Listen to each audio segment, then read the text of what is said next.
Mais vous savez, il ne faut pas parler théoriquement des films. Il faut les faire, il faut les montrer, c'est tout. À mesure que les femmes se familiarisent avec la technique et la possèdent naturellement, on change aussi le cinéma. Moi, j'aime bien dire aux acteurs que j'entends le bruit de leurs pensées, comme si c'était des cric-crac mécaniques.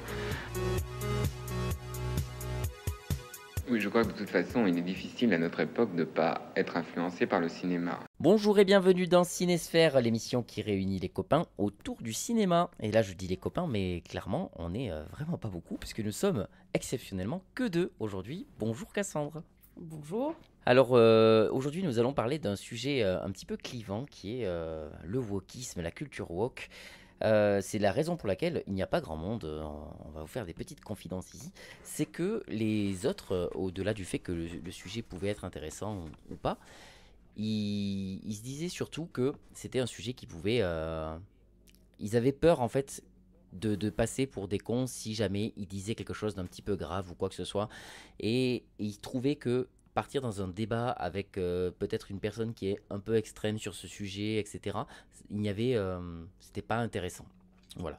Donc c'est l'explication de pourquoi nous sommes que deux et nous sommes, je pense, Cassandre, je pense que tu vas me confirmer, un peu les deux plus gros médiateurs au niveau de ce sujet dans le podcast. Oui, et puis je pense que c'était un sujet qui nous tenait pas mal à cœur, alors que peut-être parce qu'on se sent concerné sur certains aspects, certaines choses.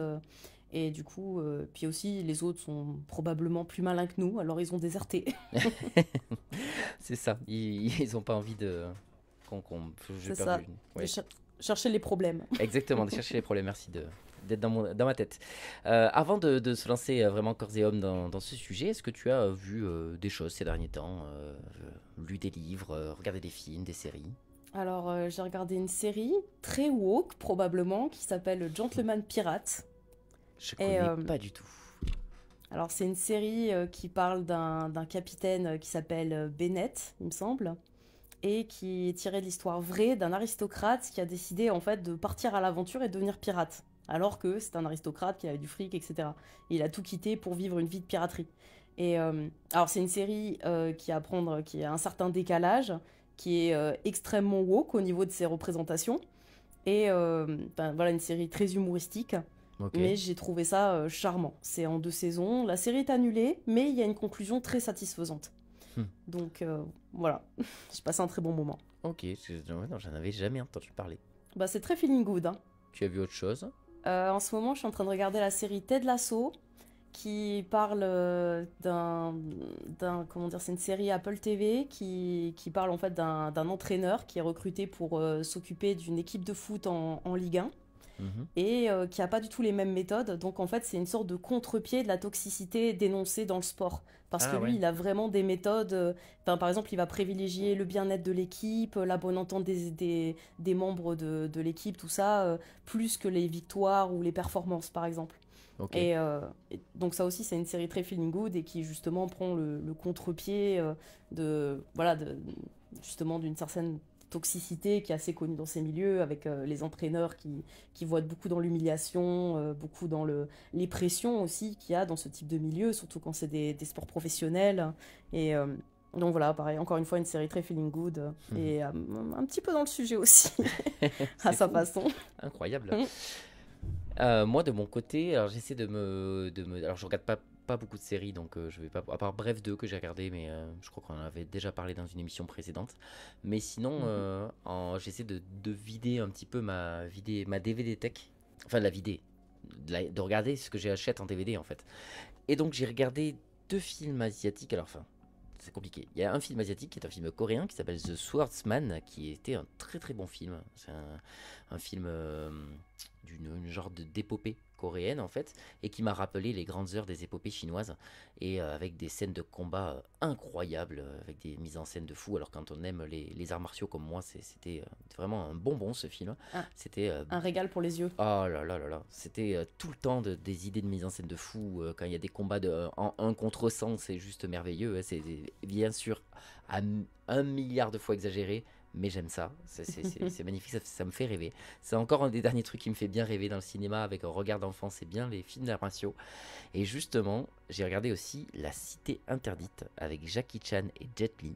Et là, je m'attendais, voilà, c'est quand même Jackie Chan et Jet Li, quoi. Jet Li, c'est mon number one. Le Jackie Chan, j'aime bien ce qu'il fait, même si c'est plus orienté enfant, j'aime bien ce qu'il fait. Et là, vraiment, à part leur combat à eux, j'ai trouvé le film mais très très nul. Je pense que je l'aurais adoré si je l'avais découvert à 10 ans, tu vois. Parce que c'est une sorte de... Pour de vrai, le film, c'est une sorte de... L'histoire sans fin, mais version dans un film d'épopée chinoise, en gros. En gros, c'est un gamin américain fan de films de kung-fu et tout, et de cinéma chinois en général, qui va se retrouver transporté dans ce monde-là. Donc du coup, il y a vraiment ce côté histoire sans fin et tout. Mais j'ai trouvé le film très lourdingue, les acteurs assez insupportables, les effets spéciaux moches, les scènes de combat, à part celles de Jackie Chan et Jet Li, assez oubliables. Enfin, voilà, c'était pas fou. Un peu décevant. Ouais. Et après, allez, j'ai fait exprès de garder ça pour la fin, histoire de faire une jolie transition avec notre sujet. J'ai regardé ce truc dont tout le monde parle, pardon, c'est-à-dire le documentaire sur Bertrand Cantat qui est sorti sur Netflix. Je sais pas si tu l'as vu. Non. Donc documentaire qui explique qu'il faut, comment les médias ont traité le cas de Bertrand Cantat qui a tué donc Marie Trintignant à coups de poing. Et ça parle donc de ce truc pendant tout le long, de comment les médias à chaque fois ont toujours voulu l'excuser en fait, en le laissant, oui c'était un crime passionnel, puis l'homme est l'artiste, et puis machin, et c'était tout ça avant que le mot féminicide existe, et ça finit sur ça, sur le truc que faut pas se laisser dans le silence, etc., et que c'est un féminicide ce qu'il a fait, et qu'il faut arrêter de lui trouver des circonstances atténuantes. Et c'est un documentaire assez poignant, assez dur. C'est un documentaire qui prend clairement parti. Il n'y a pas de est-ce que vraiment on peut dire qu'il est méchant. Non, c'est un connard. Passez à autre chose. Et j'ai aimé ce parti pris. Ça fait un petit moment qui, moi-même, je me suis un peu détaché de ce mec-là, c'est-à-dire que quand j'entends une de ses chansons, je zappe ou quoi que ce soit, mais parce qu'il me met mal à l'aise. Cette histoire me met mal à l'aise. C'est la façon de tuer. Je me dis, c'est ce qu'on dit un crime passionnel, ce qui n'existe plus aujourd'hui. Hein. Ça n'existe pas les crimes passionnels, c'est les médias qui ont inventé ça. Mais le truc, c'est que c'est juste un mec qui a, en pétant un câble, l'a tué à coups de poing. Et il y a plein de monde qui disait, ouais, vous pouvez pas savoir à quel point elle était chiante. Mais elle pouvait être la fille la plus chiante du monde. Elle méritait pas d'être morte, en fait, à coup de poing. Enfin, arrêtez. Ça veut rien dire, en fait. Et on sait qu'on peut vriller, clairement. Hein. Je dis pas que le mec, il a pas vrillé et que peut-être qu'il le refera plus jamais, etc., etc. Il n'y a pas de... Mais ça n'empêche qu'il l'a fait et qu'il a quand même vrillé et qu'il a quand même été très con. Enfin, je sais pas, ça... Moi, ce truc-là, et après, ça laisse le débat, et quand on en parle avec les gens, c'est encore de séparer l'homme de l'artiste, quoi. Et de tous ces gens qui, même après le documentaire, disent oui, c'est vrai que c'est un con, humainement, ça pourrait pas être un pote, mais j'aime trop ses chansons, quoi. Et t'as envie de dire, c'est... Alors, les chansons qui sont déjà sorties, je veux bien. C'est aujourd'hui, faudrait peut-être plus les laisser de lumière, en fait. C'est plus comme ça qu'il faut voir les choses. Je suis pour la mémoire, tu vois. Accepter l'histoire et la mémoire. Donc, c'est-à-dire que Bertrand Cantat a fait plein de chansons, ça existe, faut pas boycotter ce qu'il a fait. Tout ça a existé. T'as encore envie d'écouter un petit peu Noir Désir, je comprends, c'était à cette époque-là et tout. Mais aujourd'hui, est-ce que ça vaut le coup qu'on continue de parler de lui, quoi? C'est plus ça, en fait, comme ça que je le vois. Et je sais pas si toi, t'as un peu un sujet sur cette question de séparer l'homme de l'artiste. Enfin, un sujet, c'est pas ça que je voulais dire, si t'as un avis. Moi je pense que les gens qu'on a trop tendance en fait à adopter une sorte de vision binaire, c'est-à-dire que soit quelqu'un a des compétences exceptionnelles et on a envie de lui prêter en fait une sorte de quota de vertu derrière, et soit l'inverse, c'est-à-dire qu'il est pas bon, donc en plus, je sais pas, c'est peut-être une mauvaise personne, bref, on l'aime pas et en fait on a envie d'être absolu. Soit c'est plus difficile en fait d'être dans la nuance. Mais je pense qu'en fait il faut être capable d'accepter les deux, qu'on peut trouver le travail d'une personne exceptionnelle et pour autant détester l'individu qui perce derrière, tu vois, par rapport à certains de ses agissements, certains de ses comportements qui sont néfastes, en fait, qui sont... Et du coup, en fait, bah voilà, admettre que quelqu'un était un génie dans son domaine et était en parallèle un parfait connard, eh ben c'est malheureusement compatible. Et il faut accepter cette compatibilité, pour moi, sans éclipser ni l'un ni l'autre. Du coup, toi, t'es clairement dans l'optique de il faut séparer l'homme de l'artiste en disant ça. Oui. Oui, d'accord, ok. Mais pareil, sans la censure, tu vois, c'est-à-dire ni censurer les œuvres, ni, par exemple, ni ne se concentrer sur le fait que la personne était exclusivement un connard au point de censurer les œuvres ou même de perdre la valeur de son travail. Si la valeur de son travail a été de l'ordre du génie, eh ben, le génie, il reste sur les œuvres. Mais à côté, voilà, déplorer l'homme et surtout poser des limites à l'impunité. Parce que l'impunité, elle ne devrait pas être, quel que soit le talent, quelles que soient les performances, il y a des règles, elles sont pour tout le monde. Mmh.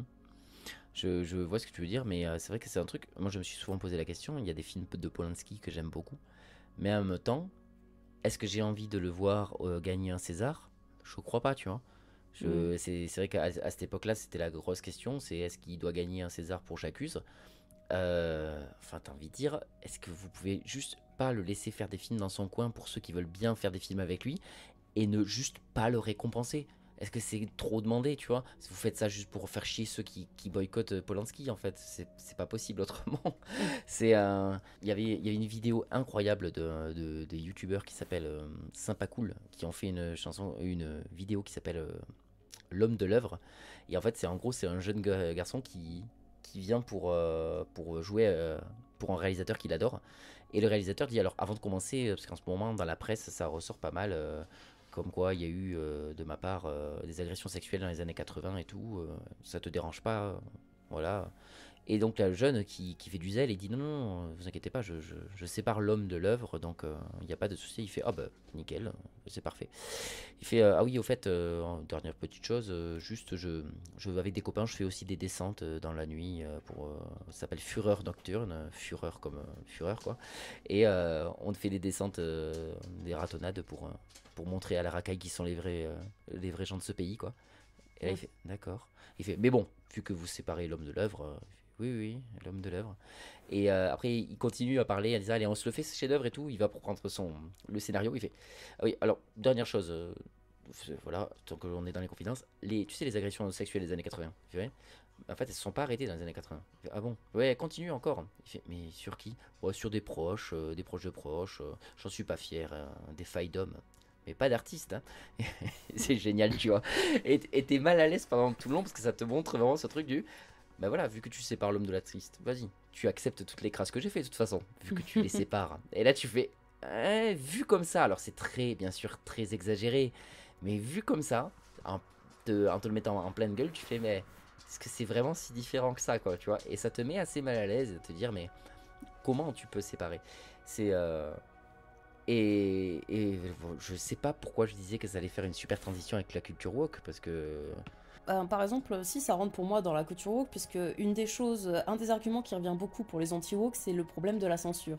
Justement, c'est le fait de censurer des œuvres, de censurer des œuvres du passé qui ne seraient plus en adéquation avec les valeurs morales d'aujourd'hui ou alors des artistes. Donc en fait, pour moi, ça rentre complètement dans le sujet. Oui, complètement. Mais justement, c'est un truc, moi c'est là où je voulais faire, où j'avais une transition dans ma tête. C'était pareil, une interview de Vincent Cassel, où on lui demandait aussi, par exemple, cette question aussi, est-ce qu'il faut séparer l'homme de l'œuvre? Et il disait, pour moi, non, il ne faut pas les séparer. Évidemment, un connard est un connard, et je comprends. Il fait, le problème, c'est que un artiste, les 3 quarts du temps, c'est un fou. Et les 3 quarts des artistes sont des mecs torturés qui ont fait des dingueries. Et il dit, si on devait arrêter de faire travailler tous ceux qui sont pas bien dans leur tête, il y aurait quasiment plus d'artistes dans ce monde. Il y a ce truc là et c'est exactement ce que veut la culture woke. C'est peut-être un peu, on va dire c'est un peu une critique que j'ai vue. C'est un truc bien rangé, bien cadré, où tout le monde est beau et gentil et il y aurait plus aucun problème. Alors c'est un truc, un article que j'ai lu, oui, c'est le mot formaté, c'est ça le terme que je cherchais. En gros, j'ai l'impression, enfin les anti-woke, ils ont ce côté où ils ont l'impression que tout est formaté au même format, du coup, à se dire maintenant on va avoir que des choses comme ça où tout le monde est beau, tout le monde est gentil et il n'y a plus de failles. Alors que l'histoire, l'art et tout ça, il faut les accepter avec ces failles justement. Et c'est comme ça que les anti-woke, en gros, fonctionnent, pensent, et je vois ce qu'ils veulent dire, même si je suis pas entièrement d'accord. Qu'est-ce que toi tu penses de tout ça? Est-ce que tu as d'autres arguments que tu veux me dire Bah moi je pense que le problème de l'anti-woke, si encore ils étaient vraiment dans l'idée acceptons les failles, je rejoins complètement. Les failles, il faut les accepter. Mais après, il faut accepter aussi les conséquences de ces failles, et notamment quand il y a des victimes. Et quand il y a des victimes, c'est de l'égard envers les victimes que de soulever, justement de relever en fait les fameuses failles de l'artiste qu'il y a pu avoir. C'est-à-dire, c'est pour ça que je te disais que pour moi en fait, il faut pas dire que un connard est pas doué, et il faut pas dire que celui qui est doué est pas un connard, il faut dire que c'est un connard doué. Et c'est dans l'esprit de aussi bien souligner le talent que le connard, en fait. Et, et dans cet esprit-là, bah, le problème, c'est que moi, de ce que j'ai vu dans les médias, il y a souvent une tentative inverse, c'est-à-dire de souligner que les performances de l'artiste, en fait, excusent un comportement en parallèle qui ne devrait pas être excusé. Et c'est là où pour moi on tombe dans une censure, une censure inverse et justement qui ne respecte pas, qui n'a pas d'égard pour les victimes et, et qui en plus valide ce genre de comportement qui sera toujours d'autant plus amené à se reproduire que ça crée une impunité pour les artistes. Et c'est là que pour moi il faut mettre un haut là parce qu'en plus les artistes, et là notamment dans notre sujet dans le cinéma, eh ben, ils sont au contact d'autres personnes, c'est quand ils bossent. Donc, il y a... Enfin, c'est pas le peintre chez lui qui peut être le connard asocial qu'il veut. Et encore, je dis ça, mais il y a voilà, il y a des peintres Picasso qui ont aussi comment dire, leur réputation en tant que connards qui ont brisé des vies, qui sont assez notables. Donc, mais voilà, tu vois, c'est le peintre chez lui, à la limite, il peut se permettre d'être un connard s'il est tout seul dans son coin, tu vois. Enfin, il peut se le permettre un peu plus selon le degré, tu vois. Mais par contre, quand ton boulot est un travail d'équipe, comme dans le domaine du cinéma, bah, il y aura d'autant plus de victimes et d'abus constants que la personne est au contact d'autres artistes, d'autant plus d'ailleurs. Donc à partir de là, pourquoi est-ce que les personnes qui seraient victimes ne bénéficieraient pas d'un égard équivalent?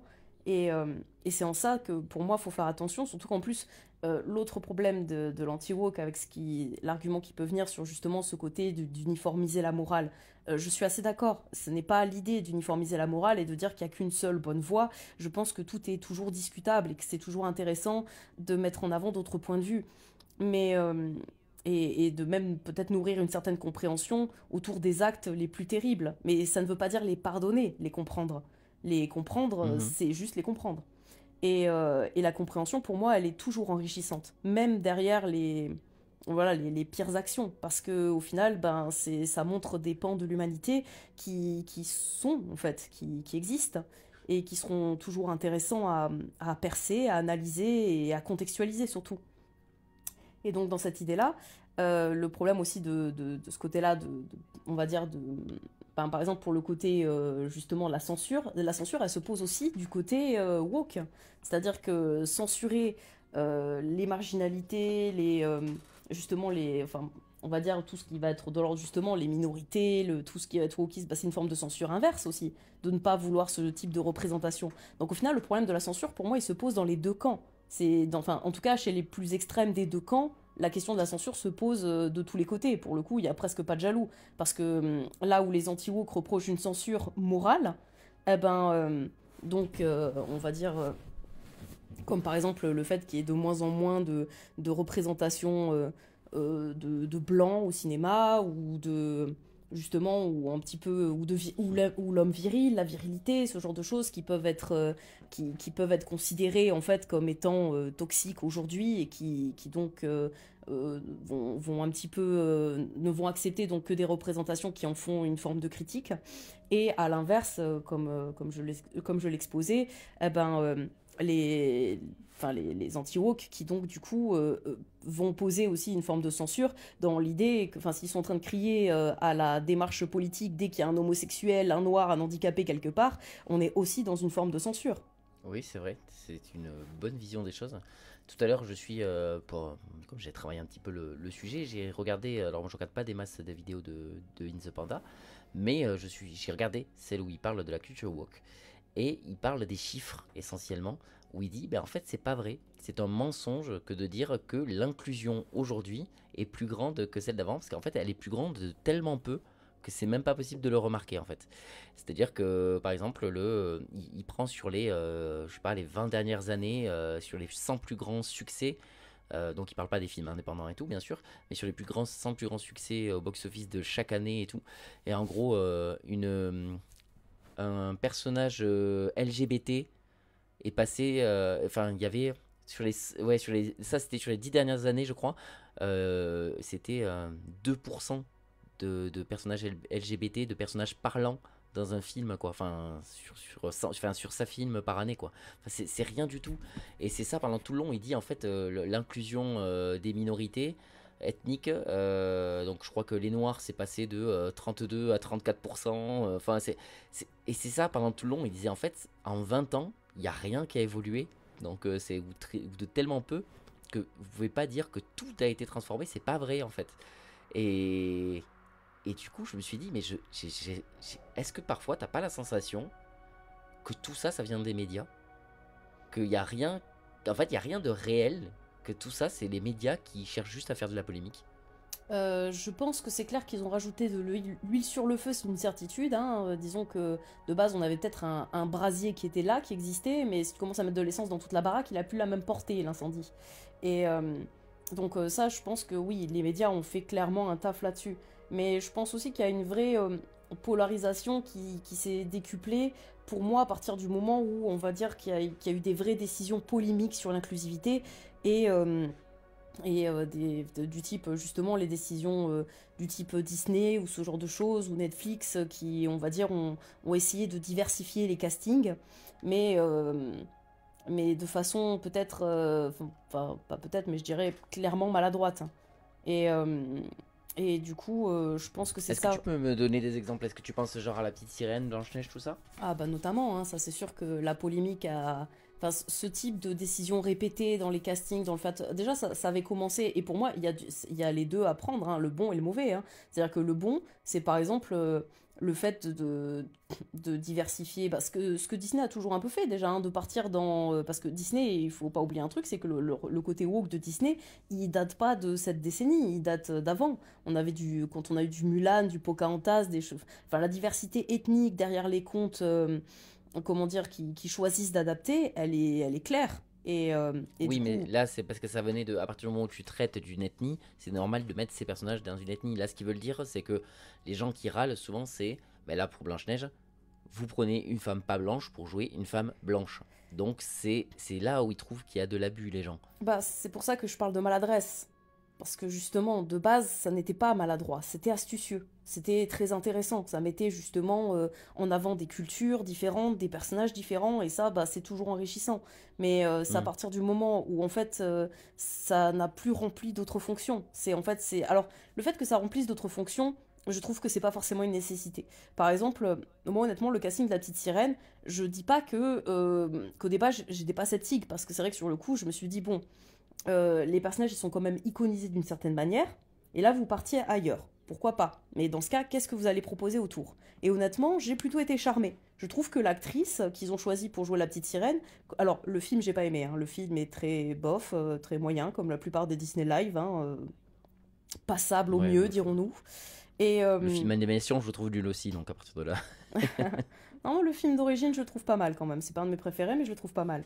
Mais par contre, l'adaptation, du coup, bah, je trouve que l'actrice choisie a cette forme de candeur et d'expression très marquée sur l'émerveillement qui correspond bien au personnage d'Ariel. Parce que le personnage d'Ariel, Mm. en dehors de ses caractérisations physiques, elle est caractérisée par certaines attitudes, par certains comportements, et notamment le fait que quand elle perd la voix, il lui faut être très expressive. Parce que Oui, sinon, carrément. on est perdu, quoi. On n'est plus attaché à elle, puisqu'on n'a plus moyen d'avoir une vision sur ses sentiments. Alors qu'en étant très expressive, eh ben, on lit ses émotions sur son visage. Et c'est ça qui continue, en fait, on va dire, à garder l'attachement d'autant plus palpable avec le personnage. Comme je dis, que tout son émerveillement face à un monde qu'elle découvre est très palpable et la rend touchante.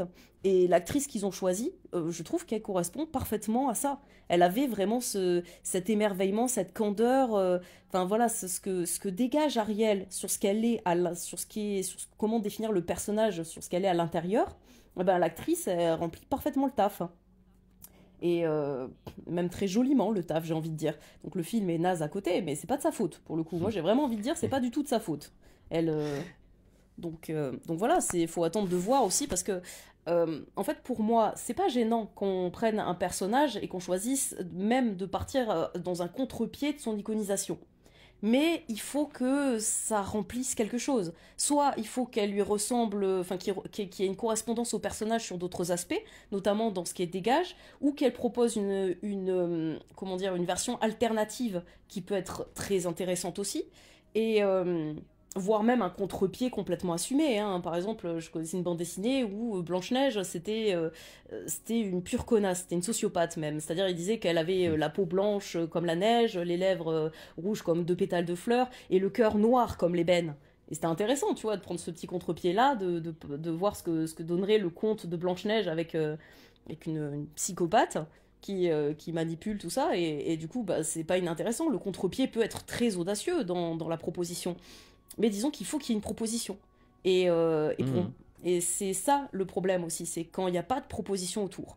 Là où je rejoins un petit peu, on va dire, le côté anti-woke, c'est que je peux déplorer quand c'est un cahier des charges trop visible, à partir du moment où la correspondance n'est nulle part, et où il n'y a pas de contre-pied intéressant pour moi, en tout cas, dans ma vision des choses, qui est apporté à l'œuvre. Parce que là, du coup, c'est là que tu as cette impression qu'il y a juste un cahier des charges, puisque rien d'autre n'est apporté par l'acteur choisi. Alors que la correspondance...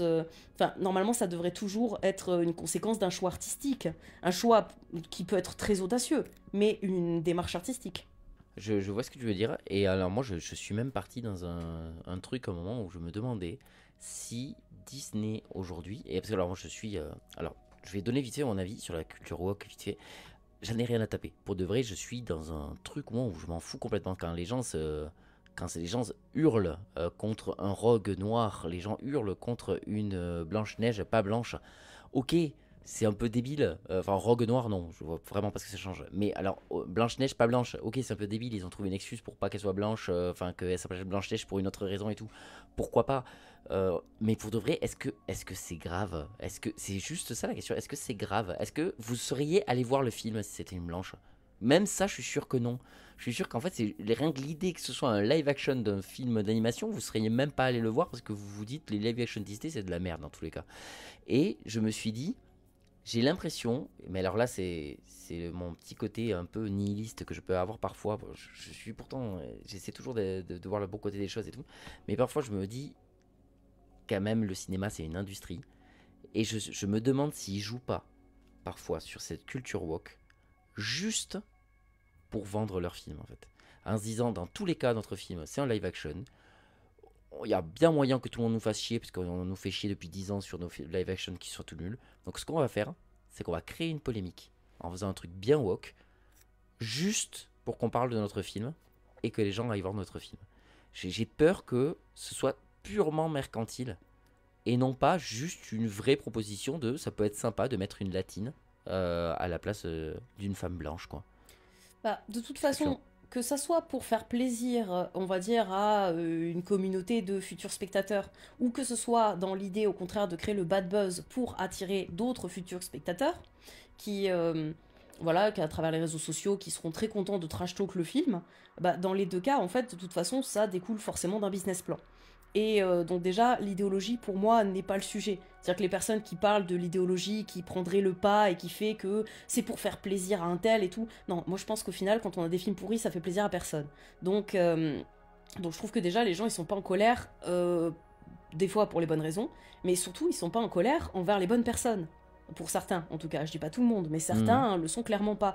Et moi, je trouve que dans ce cas-là, en fait, il faut pas taper sur les acteurs, il faut pas taper sur les actrices, il faut taper sur Disney. parce qu'ils ont C'est les ça. moyens si leur business model, il avait pour vocation de créer des films de qualité, eh ben, je pense que ça se sentirait un peu plus. Et pour moi, bah, justement, c'est, c'est un petit peu comme la démarche de l'Empire du Milieu, le dernier Astérix. Euh, Quand tu vois que le casting est blindé de célébrités, tout âge confondu, tu sens le côté racoleur dans la démarche à milieu. Est-ce que ça a bénéficié au film? Non, bien au contraire. Je pense qu'au contraire, ça ne pouvait que le plomber. On surcharge pas un casting pour faire des apparitions caméo qui n'ont aucune autre fonction que d'attirer un public divers et varié. Après, Et ça, Astérix, c'est devenu comme ça juste après, même, alors j'ai presque envie de dire, même à partir de Mission Cléopâtre. Mission Cléopâtre, ok, c'était quelque chose de niche, c'était des potes, donc c'était toute la bande Canal+, en gros, mais c'était quand même bourré de gens qu'on connaissait à l'intérieur. Et après, ben, juste celui d'après, comment il s'appelle, aux Jeux Olympiques, c'était déjà ça. C'était déjà comme l'Empire du Milieu. On te bourre de références et de caméos systématiquement qui ne s'arrêtent jamais, quoi. ouais, mais la J'ai différence. j'ai presque un truc que c'est inhérent à la licence au bout d'un moment. Ouais, mais la différence, c'est qu'Alain Chabat, il a su exploiter le potentiel humoristique de chacun et le faire vraiment tomber au bon moment. C'est-à-dire que Oui, ce que complètement. chacune des personnes célèbres qu'il a appelées avait pour lui une fonction dans le récit. Et c'est pour ça que ça marche aussi Oui. bien. Parce Ah que oui, non, la je le fonction. critique pas, hein, j'adore ce film. Donc, Oui, je comprends bien. Mais c'est pour ça qu'en fait, pour moi, justement, ça s'est perdu parce que tous ceux après ont voulu faire du Alain Chabat, mais sans comprendre le fondement des choix d'Alain Chabat. C'est-à-dire de prendre une personne parce que à ce moment précis, il y a aussi une correspondance, une interprétation du personnage qui se mêle à l'acteur, qui est très intéressante. Par exemple, Jamel pour numéro bis, qui va cracher sur sur ce choix au vu de ce que ça a donné dans le film. Je veux dire, ça a été justement, on va dire, un mélange intéressant. Un mélange intéressant entre ce qu'est Jamel au quotidien, dans ce qu'il est capable de fournir dans son côté, justement, la façon dont il manie l'humour, ses répliques, son ton, tout ça, et la façon dont ça se mêlait à son personnage de numéro bis au sein du récit. Et c'est là où ça s'est perdu, c'est là où en fait la démarche est devenue de plus en plus vide de sens, parce que les gens ont reproduit la recette, mais sans comprendre comment les ingrédients se mélangent à la fin.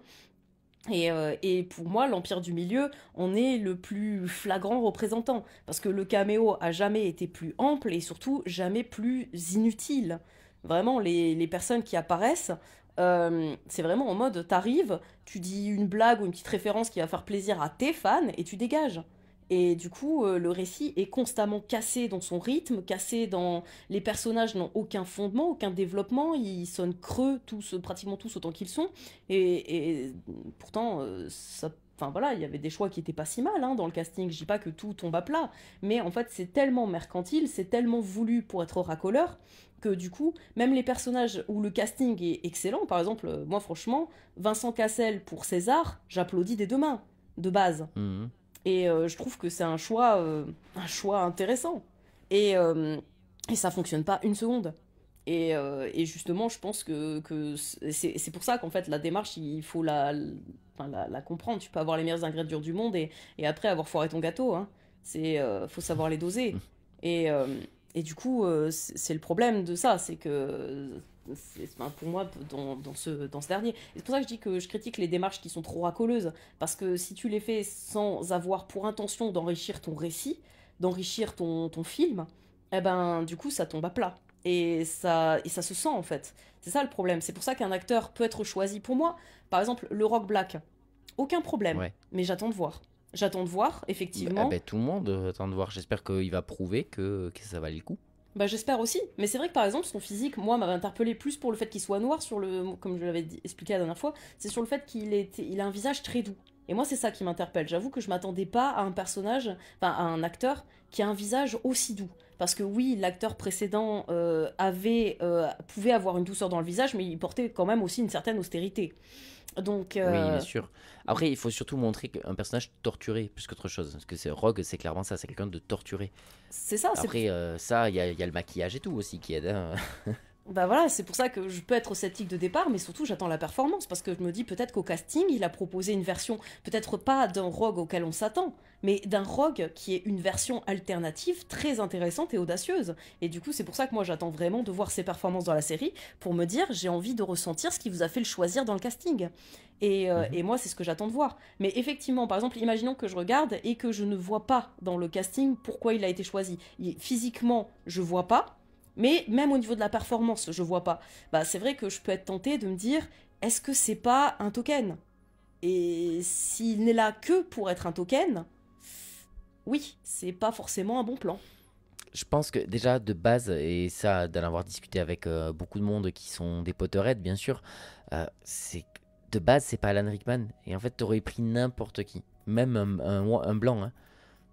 Ben, les gens auraient râlé parce que c'est pas Alan Rickman en fait. Donc c'est compliqué de passer après un mec que tout le monde aimait à ce point-là, hein. Bien sûr qu'il y a des gens qui vont râler, mais par contre, si t'as bien choisi ton acteur, qu'il a une vraie performance à offrir, les gens qui râlent, ils seront un peu moins nombreux une fois qu'ils seront devant le justement le résultat.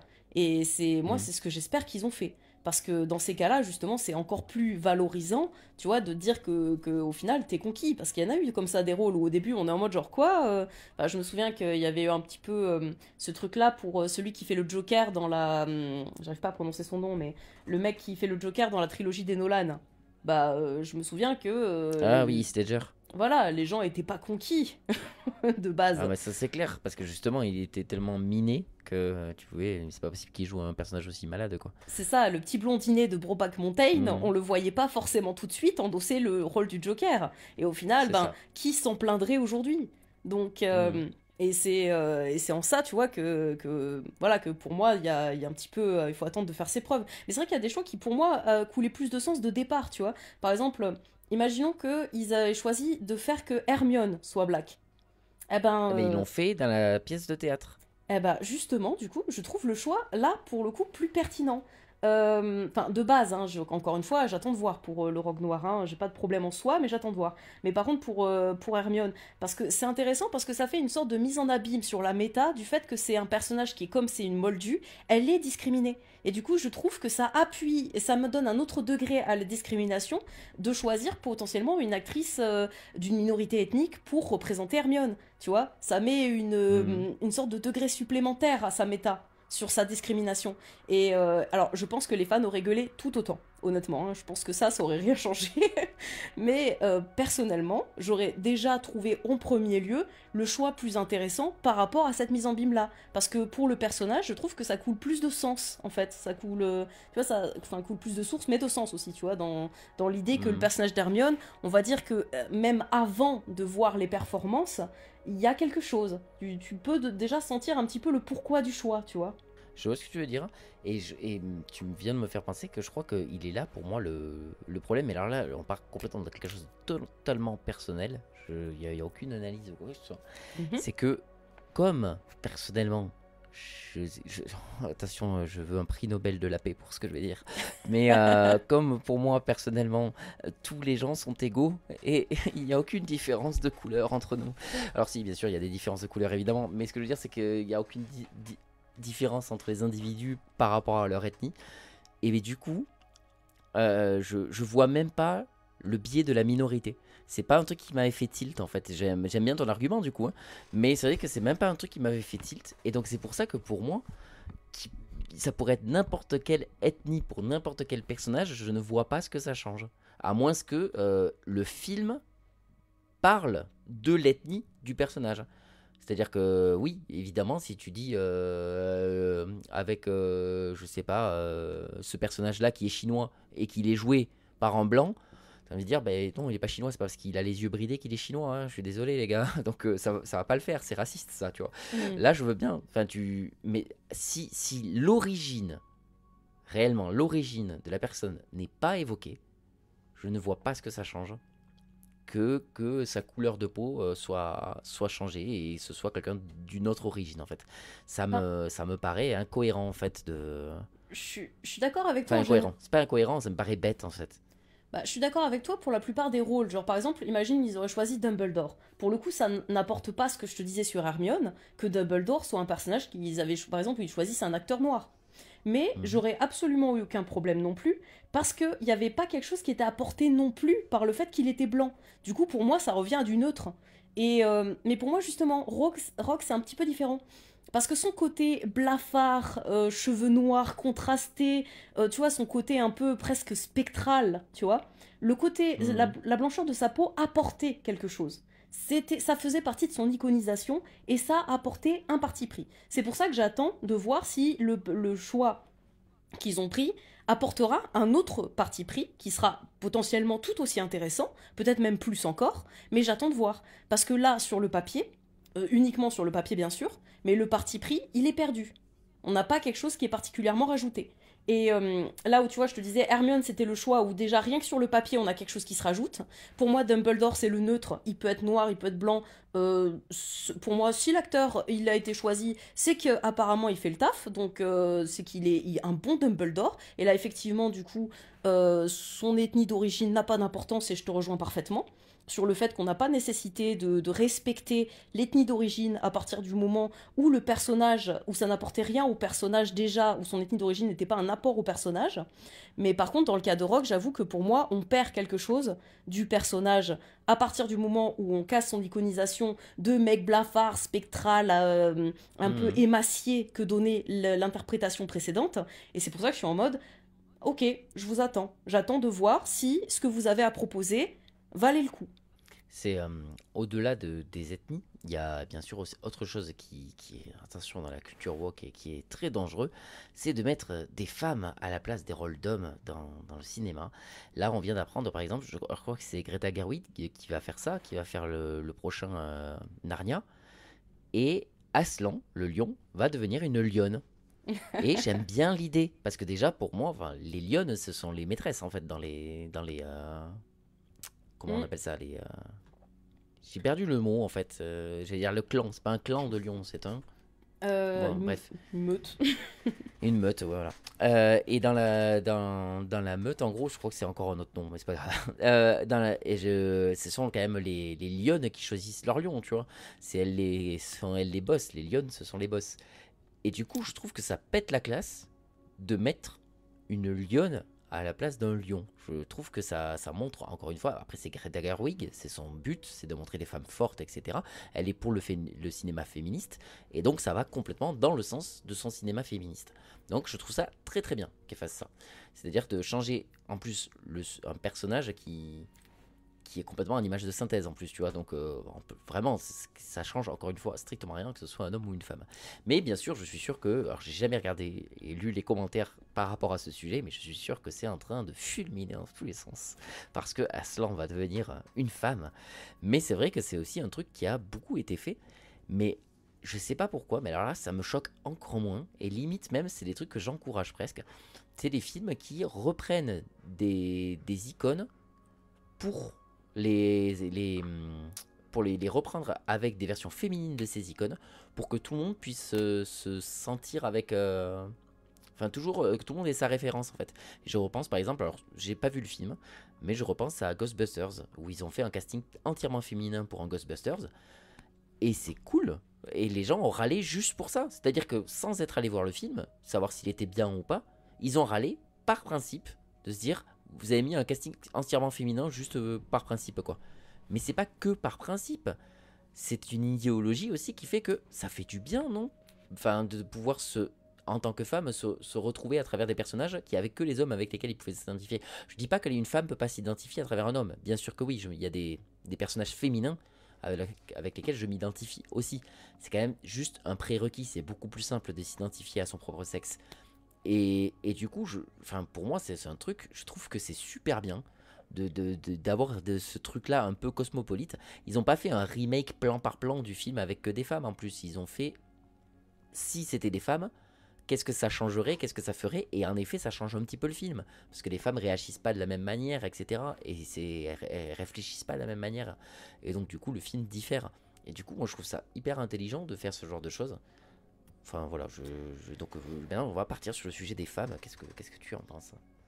Alors, déjà pour repartir un petit peu sur le côté, enfin pour revenir sur les deux exemples que tu as donnés, Aslan, j'avoue que j'ai hâte de voir ça, moi aussi, hein. Je trouve que c'est une décision qui peut être très intéressante, même si j'avoue que le côté lion perd un peu de son visuel, parce que les lions ont quand même une crinière caractéristique qui en impose, Ouais, mais on l'a déjà eu. et qui... On l'a déjà eu. On a eu 3 films avec Narnia avec un lion.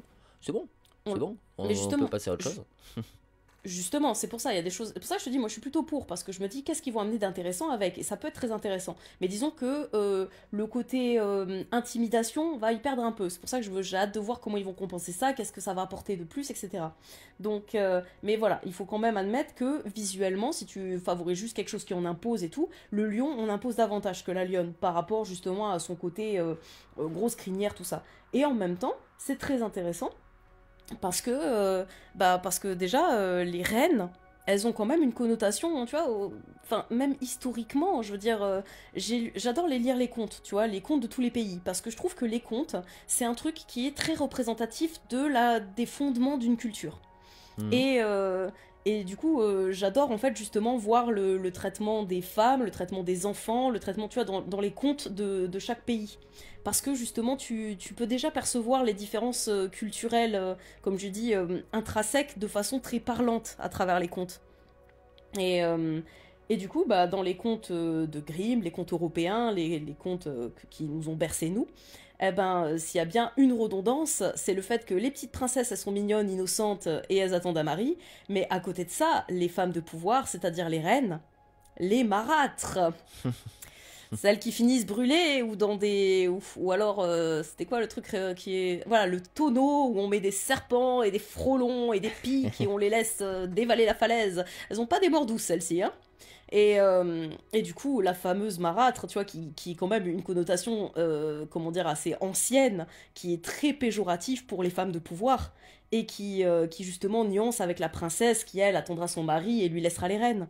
Parce que la princesse, elle est inoffensive, elle est pas dangereuse, alors que la reine, elle est dangereuse. Et du coup, de par ce côté-là, je ne peux être que charmée de fait qu'on ait, comment dire, d'autres représentations des reines. Mhm. Justement parce qu'elles ont trop bercé notre folklore, dirons-nous, dans leur interprétation des plus péjoratives jusqu'ici. Donc forcément, je ne peux être que charmée par... En plus, surtout qu'Aslan, plus qu'un roi, c'est un dieu. Il est le dieu créateur C'est du vrai, ouais. monde de Narnia. Mhm. Et du coup, bah, encore une chose qui est quand même assez inscrit dans l'esprit de tout un chacun, c'est le vieux bonhomme qui nous dirige tous, selon selon la religion. Donc voilà, une interprétation féminine enfin que voilà que ça soit la reine, donc la place de pouvoir, ou que ça soit même de la divinité. Eh ben oui, je suis contente parce que ça accentue une pluralité qui s'est un peu perdue au final quand même au fil des siècles, hein, parce que on a quand même fait du chemin à travers le monothéisme. En fait, on a un petit peu perdu quand même de cette pluralité qu'apportaient les religions. Les religions telles que les Grecs ou les Romains, avec justement une large représentation des divinités, aussi bien en termes de caractère, d'imperfection, de femmes, d'hommes, etc. Tu vois. Et, euh, et du coup, c'est pour ça que je m'en réjouis, que j'ai hâte de voir ça. Mhm. Et, euh, et en dehors de ça, pour ce qui est des Ghostbusters, bah, le truc qui était intéressant, alors je suis très mal placée pour parler de la vieille licence, je les ai pas vus. Enfin, Mhm. si, je crois que j'en ai vu un, mais j'ai pas du tout aimé, c'est pas ma came. Mais j'avais, du coup, celui avec les femmes m'a plus marqué parce qu'il est plus récent, tout simplement. Et je trouvais ça intéressant aussi de mettre en avant le côté justement de casser les codes autour des femmes, de mettre une bande de petites geekettes là qui partent à l'aventure pour essayer de choper des fantômes dans ce Mhm. côté très ambiance justement Ghostbusters, Goonies, tout ça, qui ont été encore une fois quand même pas mal réservés aux hommes, alors Complètement. que alors que là, justement, mettre en avant les femmes à travers leur délire, le côté nanardesque, c'est ça, mettre des femmes dans des situations très nanardesques et qui quittent un petit peu le cliché de la blonde à gros seins qui se fait tuer par des fantômes ou par des piranhas ou des requins ou quoi que ce soit, qui ira lui mordre les boobs, eh ben oui, c'est rafraîchissant. C'est rafraîchissant parce que je les ai trouvées attachantes moi aussi. J'avoue, je ne peux pas faire de comparatif avec la licence d'origine, je m'en souvenais trop peu et je me souvenais surtout que j'avais pas envie de les revoir. Ouais. Et sans adorer, parce que ça reste la même ambiance, et c'est pas une ambiance qui me charme particulièrement, hein, les Ghostbusters, je trouve quand même que ça a quelque chose de très kitsch. Mais donc voilà, je ne suis pas le public. Oui, j'ai bien aimé. J'ai bien aimé voir une représentation des femmes qui sort un peu des clichés et on va dire, de la beauté, comment dire, la beauté féminine aussi, comment dire, aussi nécessaire qu'elle est constamment dans les films. Enfin, je veux dire, c'est quand même rare d'avoir des personnages féminins qui ne sont pas de toute beauté, dans une certaine mesure en tout cas. Donc, quand je me rappelle par exemple du dernier Cendrillon live de Disney, où même les méchantes belles-sœurs sont de très jolies femmes, mais qu'on habille juste avec des robes ridicules pour arriver à les enlaidir. Enfin, c'est quand même triste de se dire que pour jouer des moches, vous en venez à prendre des actrices magnifiques que vous enlaidissez artificiellement avec des robes débiles. Surtout qu'en plus, leur mère, la marâtre, qui est jouée par Cate Blanchett, a un goût très sûr. Donc on s'étonne que si elle veut faire de ses filles des princesses, elle accepte qu'elles se déguisent avec des robes à pois. Enfin, c'est même incohérent, tu vois, là-dessus, puisqu'elle est magnifique même dans sa chouette tenue. Donc, tu vois, c'est pour te dire, enfin, c'est pour marquer à quel point les actrices, il faut toujours qu'elles soient, que ce soient vraiment des très belles femmes. Et là, c'était rafraîchissant d'avoir d'autres physiques, d'autres comportements, d'autres vibes autour des femmes, en fait, qui cassent un peu le mythe, qui cassent un petit peu justement, l'objet de désir ou l'objet de beauté, même purement esthétique. Je dis pas que c'est toujours sexuel, mais la femme est souvent, voilà, souvent quand même un objet de beauté, tu vois. Très souvent et Dans le encore cinéma. aujourd'hui. Et encore aujourd'hui, précisément. Ouais. C'est pour ça que j'ai trouvé ça très rafraîchissant. Moi, je n'ai pas adoré le film, parce qu'encore une fois, Ghostbusters, je suis pas le public, que ce soit avec des femmes ou des hommes. Mais j'avoue que j'espère que cette démarche se reproduira. Et malheureusement, on peut pas dire que ça soit hyper bien parti, parce que ça n'a pas été très bien accueilli, effectivement. Et c'est vrai que je trouve ça dommage. Après, Donc, pour ces raisons. pour ce qui est de l'objet de beauté, je trouve que... En fait, oui, c'est vrai, on pardonne plus à un homme de pas en être un qu'à une femme, mais les hommes ont eu aussi quand même leur gros lot, surtout dans les films d'action, les trucs comme ça et tout. Il faut que les mecs soient bien gaulés, hyper musclés, c'est systématique. Si t'es un petit gros, tu joues un geek, quoi. Hein. Tu peux pas jouer autre chose, quoi.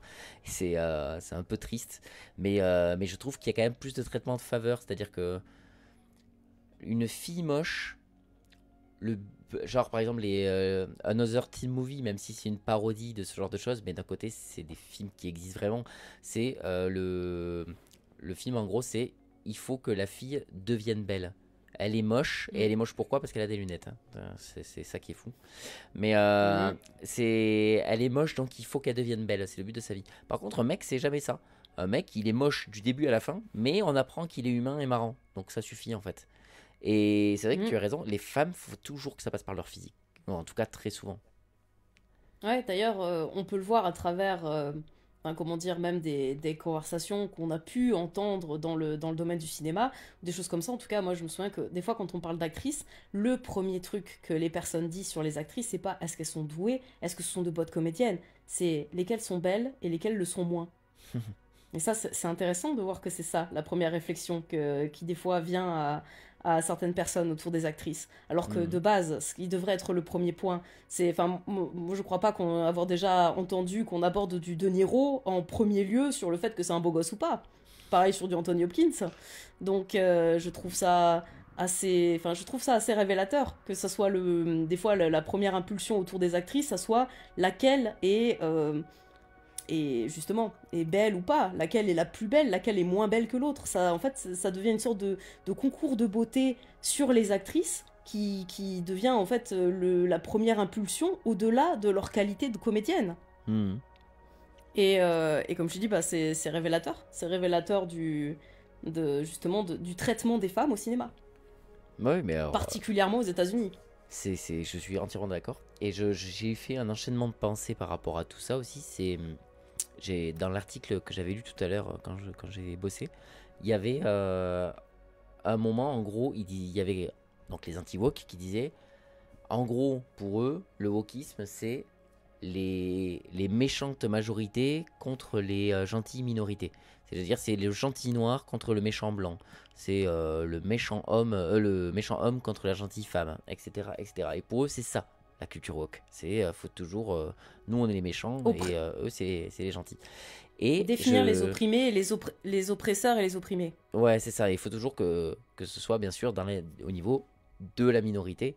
Eux, ce sont les opprimés. Et jamais le contraire.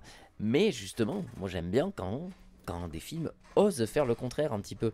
Le premier qui m'est venu à l'esprit, c'est dans le remake live action justement de Disney du livre de la jungle, où Kaa est devenue une femme. Et alors, je sais pas si c'est parce que c'est un serpent ou machin et tout, mais ça la rend ultra angoissante. Sa voix hyper langoureuse, comme ça. Bon, déjà, le personnage est angoissant comparé au dessin animé où il arrête pas de faire des blagues. Mais vraiment, je trouve que la voix féminine sur ce serpent est d'autant plus inquiétante. Et c'est bien aussi de mettre justement des minorités en tant qu'antagonistes. Et pas de montrer que c'est eux contre tous les autres. Et ça arrive de temps en temps. Alors, tu as sûrement d'autres exemples qui te viennent à l'esprit. Moi, j'en ai pas d'autres là comme ça. Je me retrouve bête de lancer le sujet. Mais moi, je trouve ça cool. Et ça prouve que, encore une fois, c'est de la merde. Vous dites des trucs parce que vous avez envie de critiquer, les gars. Mais oui, il y a des minorités qui sont. Si, je pense à. Alors, il est pas gay.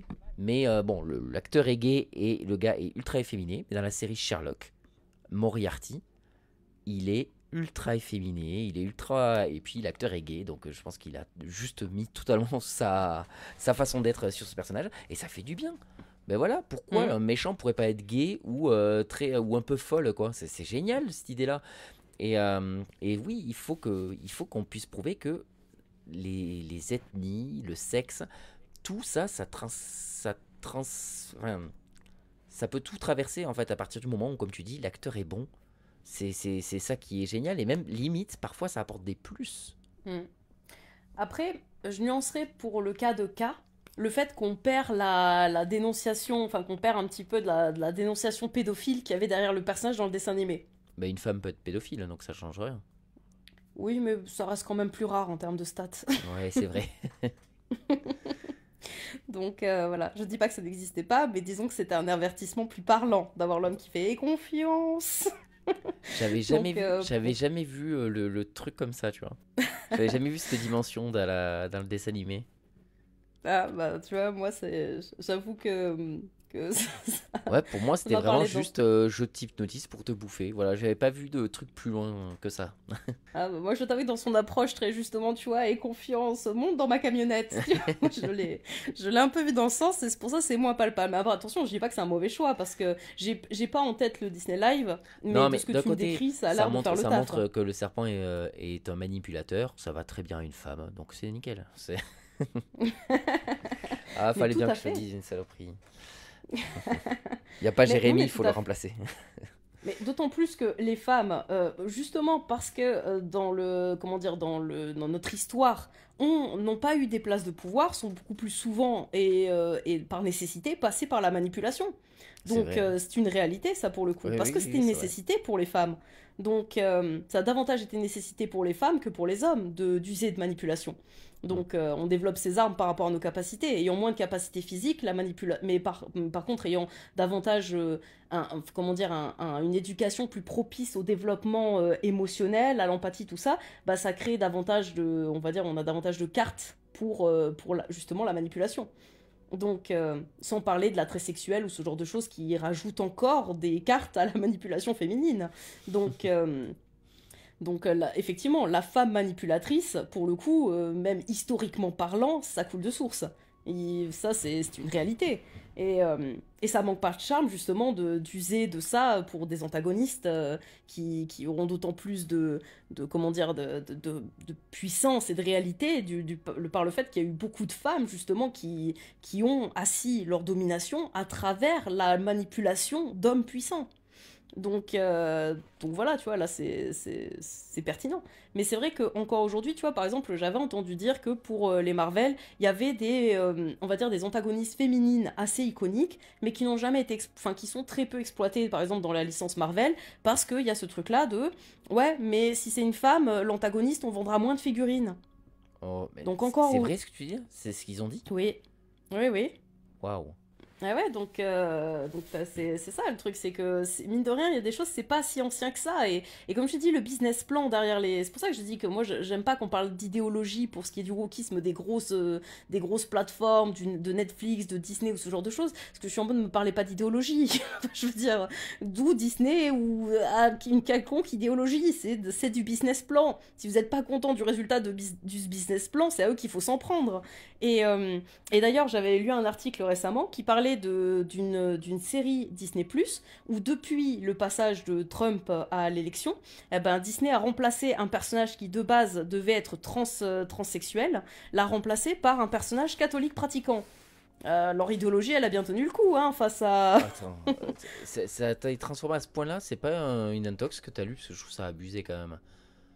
Ah bah écoute, si tu veux, je vais regarder peut-être, hein, je vais vérifier Non, ça. mais on verra ça en off au pire, hein, mais je trouve ça assez, je vous laisse, auditeurs, chercher vous-même cette histoire, parce qu'elle est quand même assez folle, et que si c'est vrai, c'est un truc de dingue. De prendre un extrême à ce point-là, je veux dire, c'est assez fou. Bah après, c'était une série Disney+, hein, je dis pas que c'était quelque chose... En tout cas, moi, l'article que je parlais d'une série Disney+, il parlait pas d'une grosse licence.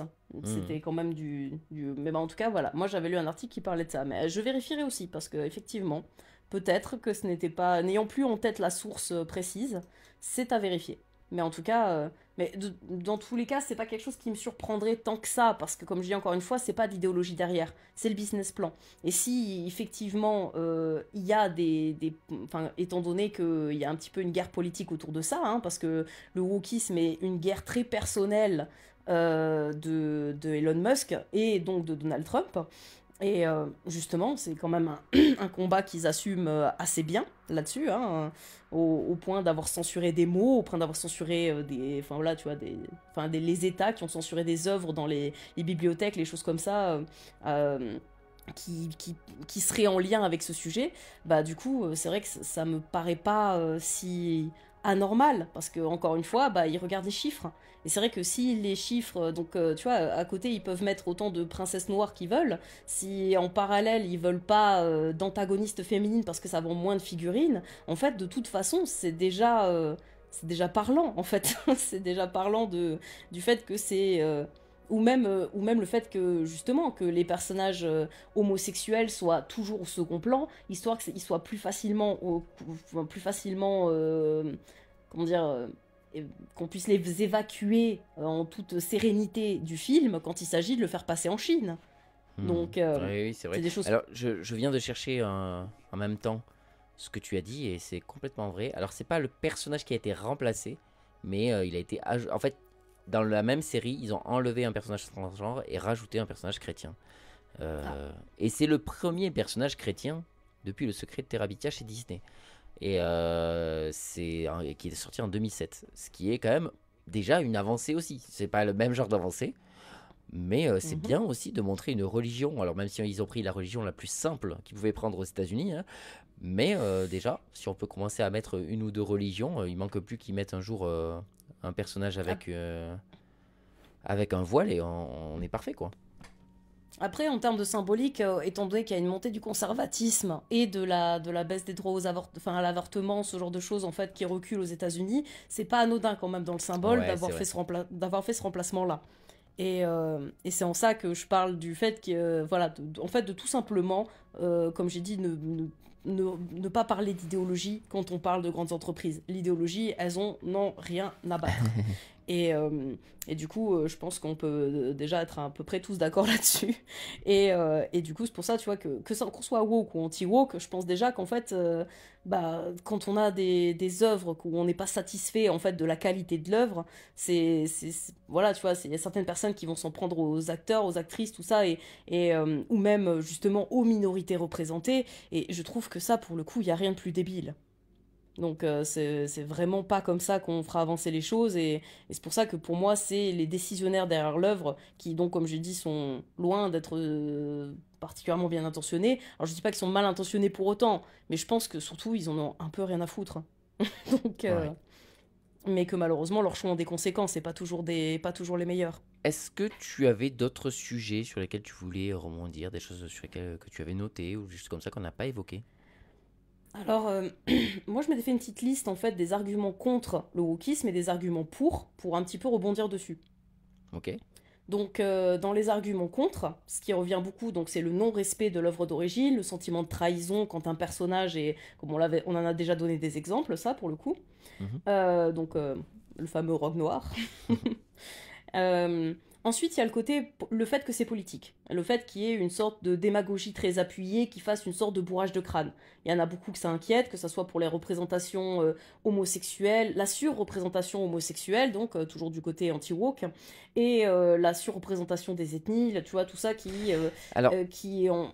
est-ce qu'on a le point de vue, souvent, là j'aimerais savoir, c'est un truc, est-ce qu'on a le point de vue des ethnies par exemple, est-ce que parce qu'elle est à moitié colombienne, je crois, Rachel Zegler, est-ce que les Colombiens sont hyper contents de cette Blanche-Neige, justement parce qu'elle les représente? Parce que si c'est le cas, je comprends totalement le côté politique de la chose, hein.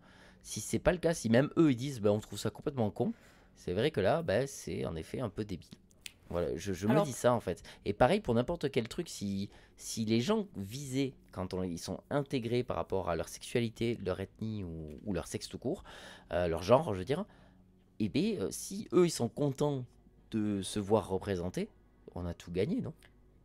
Bah, pour la Blanche-Neige, je saurais pas dire, mais par contre, pour la petite sirène noire, j'ai entendu les deux échos. C'est-à-dire que j'ai entendu justement des témoignages de personnes qui parlent du fait que il y a des petites filles noires qui ont vraiment adoré le fait de voir justement la petite sirène black, pour vraiment ce côté justement. On l'adore encore plus, on se sent représenté, et en plus, c'est vrai que c'est un personnage un peu merveilleux, un personnage enfin voilà, une sirène qui nage dans l'océan, ce genre de choses. Ça a peut-être un côté d'autant plus, comment dire, d'autant plus magique pour une petite fille voilà, de voir la petite sirène black, ce genre de choses, parce que c'est vrai que des petites sirènes black au cinéma, je crois pas en avoir vu beaucoup, même quand c'est des figurantes dans Hook ou ce genre de choses, c'est pareil, on est plutôt sur la représentation occidentale. Donc voilà, apparemment ça a fait son taf chez plein de petites filles qui ont adoré, et après à côté j'ai vu aussi pas mal de personnes dénoncer et là encore une fois des personnes justement des personnes black qui ont dénoncé en fait la démarche racoleuse en disant n'allez pas le voir, on vous prend pour des couillons, là on essaie de nous racoler sur des histoires, mais après à côté de ça ils vont pas aller adapter notre folklore africain, ils vont pas aller adapter des femmes de notre mythologie, de nos contes, et après ils te foutent des petites sirènes noires pour nous attirer dans les salles de cinéma, et donc moi j'ai vu des personnes protester pour ça, pour être en mode c'est nous en premier qu'on prend pour des cons. Ok. Et Donc, le pire, c'est que ça, j'entends j'ai vu les deux du coup. avis. Ouais. Donc voilà, il y a le côté politique et bourrage de crâne, où il y a beaucoup de personnes aussi qui s'offusquent en fait de voir justement plus d'homosexuels qu'il n'y en aurait statistiquement dans la vie courante, ou de voir... Mais ça, c'est vrai que de mon point de vue, je pense qu'il y a une forme de confort qui fait que... Enfin, d'inconfort, de par le fait qu'on est dans une phase de transition. Je pense aussi que la transition, elle a été un peu rude, et que ça a cassé un confort justement des personnes qui sont majoritairement représentées, et je me mets dedans parce que je suis une femme blanche, et que les femmes blanches quand même, ça fait quand même un petit moment qu'on a passé le cap, quoi, et qu'il y a des rôles qui peuvent être très intéressants. Je dis pas qu'ils sont majoritaires, mais qui peuvent être très intéressants. Mais par exemple, sur d'autres minorités, c'est quand même tout récent. Par exemple, pour ce qui est de Tyrion Lannister, où on peut souligner un personnage atteint de nanisme qui n'est pas défini uniquement à travers son handicap, et qui est un personnage extrêmement riche, d'une grande complexité, riche en nuances. Et ça, on peut pas dire qu'au cinéma, les personnes atteintes de nanisme, c'était quand même avant tout des comiques reliefs, hein. Donc, Ouais, clairement. À part Warwick Davis qui a pu être un héros dans Willow, on n'a pas eu personne, on a eu personne d'autre, quoi. c'est ça, c'était là pour le coup en termes de... Voilà, moi je m'estime quand même faire partie des majorités, ne serait-ce que parce que je suis occidentale. Je suis quand même, ethniquement parlant, je fais partie des majorités, d'ailleurs même sexuellement parlant, parce que en vrai les femmes sont pas une minorité. Mais bon, on va parler d'opprimés et d'oppresseurs, on va dire, dans le clivage woke. Donc... Et du coup, c'est vrai que là-dessus, il y a des représentations qui méritent encore aujourd'hui d'être étoffées. Et c'est vrai que, encore une fois, pareil pour les personnages homosexuels, il y en a beaucoup qui sont pas ravis de voir des personnages principaux dans des œuvres qui sont homosexuelles ou des choses comme ça. Mais moi, au contraire, je trouve ça très rafraîchissant. Déjà d'une, parce que ça permet de se dire que, que les récits peuvent prendre vraiment toutes les tournures. Donc ça, c'est en termes d'enrichissement. Enfin, moi, je suis pour la pluralité de toute façon. Je veux qu'il y ait le plus de choix possible représentés à l'écran. Et le plus de diversité dans les personnages, dans les récits, dans les trajectoires. Je trouve que ça, plus il y en aura, et mieux ce sera. Je suis pas pour censurer les choix précédents, comme par exemple ne plus mettre de femmes au foyer, ou de femmes qui espèrent l'amour, ou ce genre de choses. Je suis pas pour. Le but, c'est pas de supprimer des choix et de les remplacer. Le Bien but sûr. serait pour moi, au contraire, de les étoffer et de nous en offrir toujours plus. Et là où justement Disney nous a quand même énormément participé à définir les femmes à travers leur recherche d'amour, il est intéressant de les voir s'éloigner un peu de ce schéma pour représenter des personnages tels que Moana, Vaiana en français. Et ou d'autres, ou même la Reine des Neiges, à travers Elsa, ce genre des personnages des personnages féminins qui ne sont pas à la recherche d'amour. Et ça, c'est vrai que ça offre une pluralité mais pareil, je serais pas pour la censure inverse. Pour moi, c'est pas pour ça que plus aucune femme ne doit être représentée comme ayant un attrait pour le foyer, pour les enfants, pour tout ça, parce que là, on rentre dans une censure, dans une sorte de vengeance de la censure. Et pour moi, elle est tout aussi dommageable à la richesse que peut nous offrir tout type de récit que celle qui a pu nous être imposée dans le passé. Par rapport justement au fait qu'on était moins ouvert sur la différence.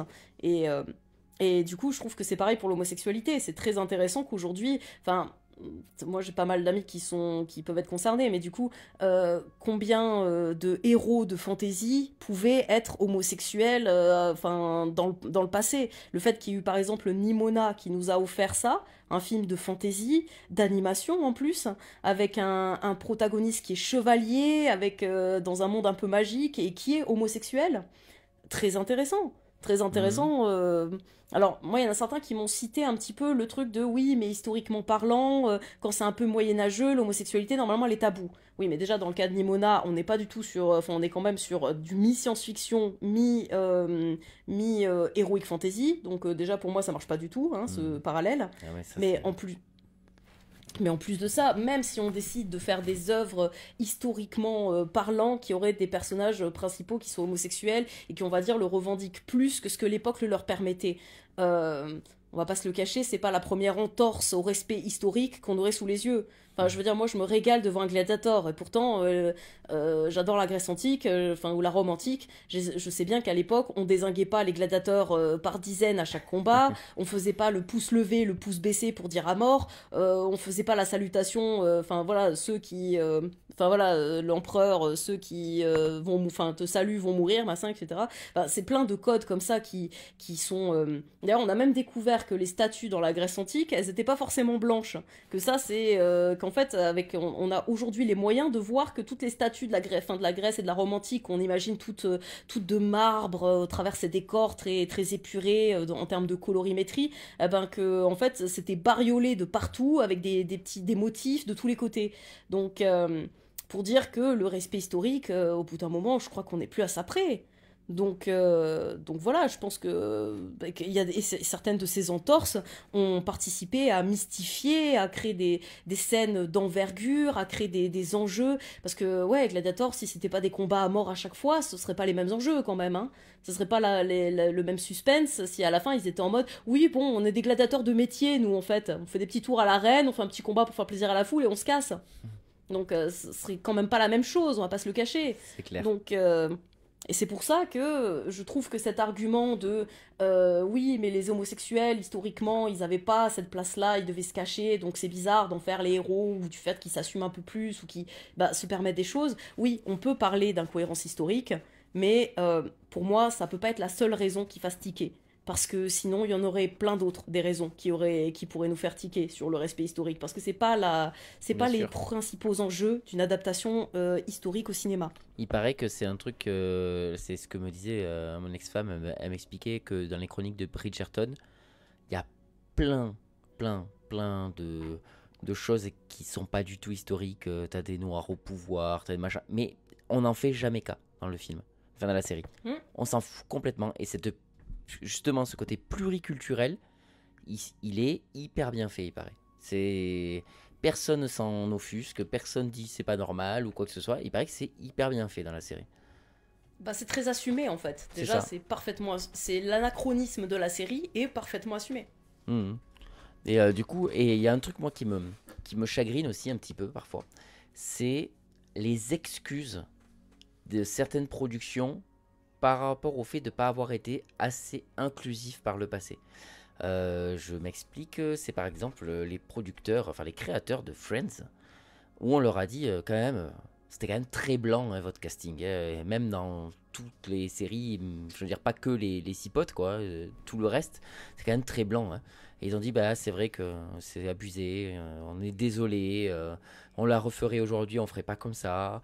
Alors oui, évidemment, tu la referais aujourd'hui, sûrement que tu la referais pas comme ça, parce que justement l'inclusion aujourd'hui elle est autre que ce qu'elle y était il y a 30 ans en fait. Mais t'excuses pas d'avoir fait ça il y a 30 ans. Moi vraiment dans mon cercle d'amis j'ai que des blancs, et c'est pas que je choisis pas de noirs ou que je suis raciste et que je veux pas de noirs dans mon cercle d'amis, c'est surtout que c'est comme ça, ma communauté elle s'est faite qu'avec des blancs et j'ai traîné qu'avec des blancs, et c'est pas si grave que ça je pense. Et pourquoi dans une série on pourrait faire des séries communautaires noires comme avec les Kyle là, j'ai perdu le nom de ces séries. Ma famille d'abord. Ma famille d'abord et tout. Elles sont super bien ces séries. Des séries communautaires blanches, pourquoi pas? Enfin, les blancs peuvent traîner entre eux et c'est pas bien grave. Et c'est vrai que je me dis, pourquoi vous êtes allé vous excuser face à un truc comme ça? Vous avez mis que des blancs, et tant pis. Et puis si vous voulez refaire une série et que vous voulez inclure des gens aujourd'hui, parce que notre époque nous permet ça aujourd'hui et nous fait remarquer que c'est plus juste, ben faites-le comme ça. Mais faut pas aller s'excuser. Il y avait aussi un autre truc où une production s'était excusée, c'était je crois, Effroyable sorcière, un truc comme ça qui s'appelle le film. Et les sorcières ont des doigts dégueulasses, à moitié coupés, enfin vraiment un truc vraiment affreux là. Et sauf que c'est un réel handicap, où il y a des gens qui ont vraiment ce handicap, et il y a 3 personnes qui ont dit franchement ce handicap c'est hyper chiant et vous nous faites passer pour des sorcières. Et les gars ils avaient dit mais on n'a pas fait exprès, franchement, enfin on savait même pas que ça existait, et nous on a trouvé un design un peu dégueu pour des mains, voilà. Et ben ils sont allés s'excuser, plates excuses, comme quoi en effet ça se faisait pas, ils avaient pas remarqué que ce qu'ils faisaient était mal. Mais arrêtez, enfin au bout d'un moment, est-ce que c'était si grave que ça, tu vois? Enfin, je veux dire, ça m'énerve en fait. Pour de vrai, est-ce que il y a des moments où je trouve que l'inclusion, il y a je veux dire, vous avez fait un truc qui a gêné des gens, c'est pas parce que ça les a gênés que ce que vous avez fait était une mauvaise chose en fait. Vous l'avez pas fait en réellement pensant on déteste les personnes qui ont ce genre de main, donc on va les faire passer pour des sorcières. Ça serait quand même vachement abusé et quand même très précis comme cible pour détester quelqu'un. Mais enfin je sais pas, et je trouve que ces excuses, pour moi, c'est le seul petit bémol qu'il y a à toute la culture woke. C'est ce truc du vous êtes en train de cracher sur quelque chose qui n'était pas grave en fait, et vous le rendez grave. Ben, je suis assez d'accord sur le fait qu'effectivement, ça revient un petit peu au même, tu sais, que bref, accuser des artistes ou des choses comme ça, parce que 15 ans en arrière, ils ont tweeté des trucs moyens. Oui, on peut dire, vous avez tweeté des trucs moyens, mais après, de là à dire, oh là là, c'est un gros raciste, parce qu'il y a 15 ans, il a posté un truc un petit peu problématique. Enfin, les gens évoluent.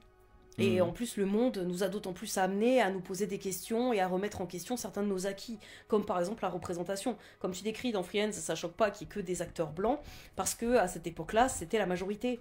Et du coup, c'est comme les codes de la beauté ou ce genre de choses, tu vois. Moi, par exemple, quand j'étais petite, j'avais une vive préférence pour, quand je créais mes personnages, pour créer des personnages qui étaient soit blancs, soit asiatiques. Fan de manga oblige. Et du coup, en grandissant, grâce justement à la pluralité du cinéma qui s'est de plus en plus construite et accentuée, j'ai trouvé de plus en plus d'attrait à créer des personnages justement d'autres ethnies. mais parce que c'est moi qui suis fan de cinéma, et même en grandissant, parce que tu es davantage au fait enfin, voilà, de cultures différentes, tu as davantage les moyens de te renseigner, dans l'époque aussi a évolué là-dessus, et du coup aujourd'hui j'ai un attrait pour des personnages de toute ethnie, tu vois, je trouve de l'intérêt à chaque culture, à chaque chose, tu vois, et même physiquement parlant, moi aujourd'hui j'adore faire des personnages mat, tout ce genre de choses, je trouve ça, tu vois, je trouve ça classe. Mhm. Mais quand j'étais petite, bon, forcément, les codes de la beauté, c'était focus à travers l'habitude de ce que enfin, de ce que je voyais, parce que au final, la beauté est un code social, comme tout. Et Bien c'est sûr. en ça, tu vois, que cet enrichissement des diversités physiques, des diversités, comment dire, sexuelles, des diversités à tous les niveaux en fait, et enrichissante parce que ça va naturellement, tu vois, là où des fois ça peut être un peu forcé aujourd'hui, c'est ce qui permettra à des auteurs de davantage se dire tiens, bah, ce personnage-là, cette fois je l'imagine de départ dans mon œuvre d'origine, là dans mon roman, j'ai imaginé ce personnage black parce que j'ai été habituée à voir des blacks au cinéma, parce que j'étais habituée à voir des homosexuels, et tout ça en fait c'est ce qui enrichit l'imaginaire. Et c'est pour ça que pour moi, en fait, on est dans une période de transition. Une période où certes, des fois, c'est un peu forcé, où certes, des fois, ça va être des tokens, mais qui vont enrichir naturellement les imaginaires de demain. Et, euh, et du coup, euh, et du coup, bah, la censure, la responsabilisation, c'est bien, mais ça a des limites. Et pour moi, encore une fois, ça ne doit pas partir sur la censure, mais sur la discussion. Et c'est pour ça qu'effectivement, crier au scandale, parce que revisiter les œuvres du passé, les recontextualiser, ça, c'est très intéressant. Il faut recontextualiser les œuvres, c'est cool. Ça, c'est nécessaire. Mais, par contre, je ne serai jamais pour la censure. Parce que Mhm. la censure, elle enlève. Et du coup, effectivement, les personnes qui sont en mode cet acteur-là, on veut plus le voir parce qu'il y a, voilà, comme j'ai encore une fois, il y a 10 ans, il a tweeté des trucs qu'il faut pas, bah, moi j'aurais envie de dire, ouais, et qu'est-ce qu'il en pense aujourd'hui? Et donc, tu vois, Oui, c'est. ça Donc, dépend. ça. Après, ça dépend la faute. Enfin, je veux dire, des mecs comme. Alors, je vais partir sur un des plus clivants, mais comme Weinstein. Enfin, le gars, tu sais que c'était un agresseur sexuel pendant des années. Tu te dis, est-ce qu'il mérite encore d'être là parce que c'est un très bon producteur? Au bout d'un moment, enfin, non. Enfin, ça dépend la faute. Oui, quand t'as fait deux trois tweets un peu limite, si le gars il dit, ouais, franchement, je vous avoue que j'ai abusé, mais aujourd'hui. On va parler d'un film, un exemple, parce qu'on est quand même dans une émission de cinéma. Ça me fait penser à American History X. Le gars est nazi, ou en tout cas, l'idéologie néo-nazie l'intéresse, et puis plus ça va, plus il se dit putain, mais je suis con en fait. Quand je vois comment mon petit frère va sombrer à cause de moi et de mes idées à la con, et puis en fait, après, il regrette énormément. Il y a la superbe scène sous la douche où il regarde son tatouage et il lui met la main sur son tatouage parce qu'il sait qu'il peut pas l'enlever et il aimerait pouvoir effacer ça, quoi. Et ce film-là parle de ça, parle de cette truc où tu te dis j'ai eu une idéologie débile avant. Est-ce qu'aujourd'hui ça fait moi quelqu'un de mauvais alors qu'aujourd'hui je veux changer? Et pour moi Alors, la différence elle est peut-être un petit peu là, ça dépend la hauteur de la faute et aussi de à quel point la personne a changé aussi. c'est ça. C'est-à-dire que pour moi, dans le cas de personnes qui ont commis des crimes, déjà ça devient une décision de justice. C'est plus pour moi au public d'en juger. Et en plus, dans le côté de la décision de justice, il y a l'aspect, une chose qui doit être toujours pris en compte par la justice, c'est les chances de récidive. Et quand tu as une personne qui a des chances de récidive, telles que dans le cas d'agression sexuelle ou de choses comme ça, surtout s'ils retrouvent des positions de pouvoir et d'impunité, où il y a un contrôle, des pressions qui peuvent s'effectuer auprès de leur entourage, alors là, effectivement, c'est toute une autre problématique qui se découle. C'est pas la problématique de petit acteur ou de machin qui a posté trois trucs qu'il fallait pas, quoi. Donc, c'est par rapport au poste de pouvoir où ça, c'est d'autant plus, en fait, pour moi, à analyser. Parce que au final, les tweets, ils peuvent aussi avoir plus de conséquences quand c'est une personne de pouvoir. Parce que tu dis, est-ce que cette discrimination va être effective dans ses choix? Tu vois, par exemple, justement, dans le cadre d'un film ou ce genre de choses, c'est un sujet complexe. Et chaque contexte mérite d'être jugé au cas par cas. Est-ce que tu avais encore d'autres choses que tu avais notées? Oui. Alors, comme on disait, voilà, dictature morale, donc là. Ah oui, le côté aussi. Enfin, là, je repars sur les arguments contre, hein. Donc, les arguments contre, il y a le fait. Il y a la culpabilisation qui vient dans le fait de faire ce clivage, en fait, tu sais, d'oppression et d'oppresseur, qui crée une culpabilisation auprès justement, on va dire, des majorités, dirons-nous. Donc les hommes blancs hétéros qui peuvent... ça revient aussi à ce que je disais sur le confort. Je pense que ça crée un inconfort inconscient à certaines personnes qui se sont retrouvées être surreprésentées et qui ont peut-être déjà moins de capacité à se mettre à la place de personnages différents.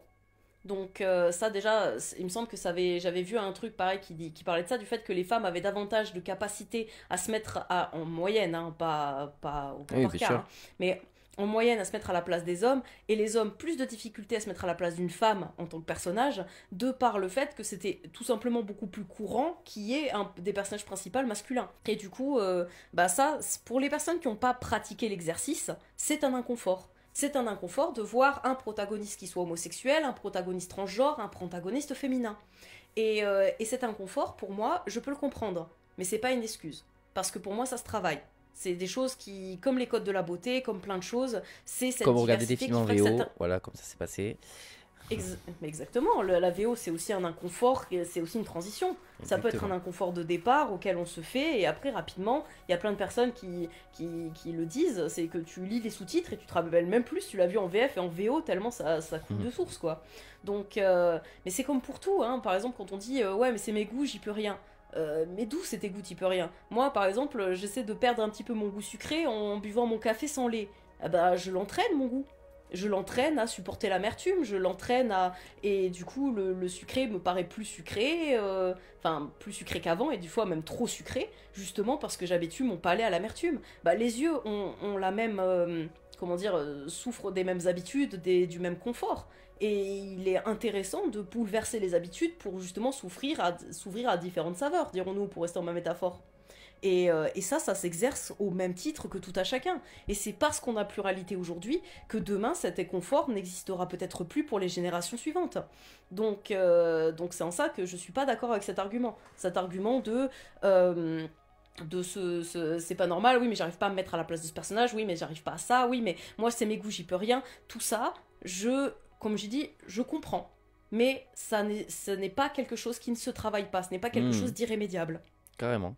Ah oui, puis le quota et le côté token qui serait une atteinte à la méritocratie. Ça aussi, c'est quelque chose que j'ai vu revenir dans les arguments anti-woke, c'est-à-dire le fait de favoriser dans les milieux du travail, de favoriser justement, par exemple, une pluralité homme-femme, et ça fait qu'on va prendre des femmes qui sont moins compétentes, tout simplement parce qu'elles sont moins présentes dans certains secteurs, et au même titre dans le cinéma, c'est-à-dire prendre des acteurs qui seront moins compétents que d'autres, mais juste pour avoir les tokens, justement, des minorités.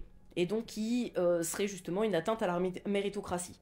Alors cet argument-là, je pense que ça peut exister. Oui, je pense qu'il doit y avoir de ça, des fois, effectivement. Mais ça aussi, je pense que c'est qu'une étape de transition. Je pense, de mon point de vue, c'est quelque chose qui se fait aujourd'hui, encore une fois, pour enrichir les imaginaires, pour enrichir, et même au sein d'autres travails en dehors du cinéma, tu vois. Par exemple, s'il y a des secteurs où il y a davantage de femmes qui sont favorisées dans ces secteurs-là, ils deviendront moins toxiques pour les femmes à l'avenir, et ça ouvrira aussi cette possibilité aux jeunes filles de demain de se rediriger sur ces secteurs. Un secteur auquel je pense, c'est le secteur politique, par exemple. En politique, il y a tellement peu de femmes. Et il y a une phrase que j'avais adorée dans la série En Place. C'est la toute fin de la saison 1 où tu as donc une femme contre un homme très nul donc, qui sont au deuxième tour. Et c'est lui qui gagne. Et elle sort la phrase en disant finalement, en fait, comment tu veux qu'on s'en sorte dans ce monde, quoi, dans ce pays où les gens préfèrent voter pour un homme incompétent plutôt que pour une femme. Et j'ai adoré cette phrase, quoi, parce que c'est tellement vrai. Mais c'est marrant, mais il y a certains secteurs, comme la politique, où on n'est pas woke. Hein. Ça, c'est fou. Hein. Là, l'inclusion et tout, elle se fait pas des masses. Ouais, je me souviens que j'avais lu, par curiosité morbide, dirons-nous, le livre de Zemmour, Le Troisième Sexe, ou une connerie comme ça. Ok. Et c'était charmant. Parce que j'aime me renseigner avant d'avoir un avis, et que mon avis a été très enrichi par ma lecture, même si mon énervement l'a été tout autant.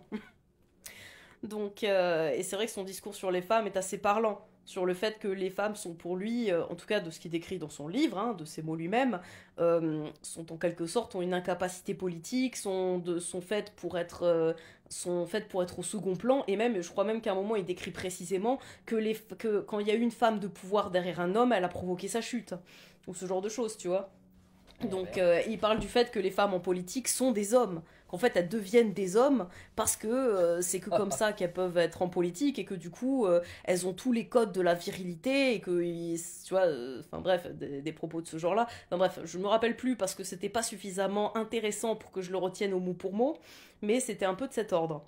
Et du coup, oui, malheureusement, c'est pas le seul à penser comme ça. Oui, beaucoup de personnes pensent qu'en politique, le fait d'être une femme, et déjà, il n'y a pas suffisamment de hargne, il n'y a pas suffisamment de charisme. Et ça, on le voit aussi au cinéma. Les personnages charismatiques à travers les antagonistes, à travers tu vois, même les femmes d'âge mûr, par exemple. Elles sont très sous-représentées. On a quand même...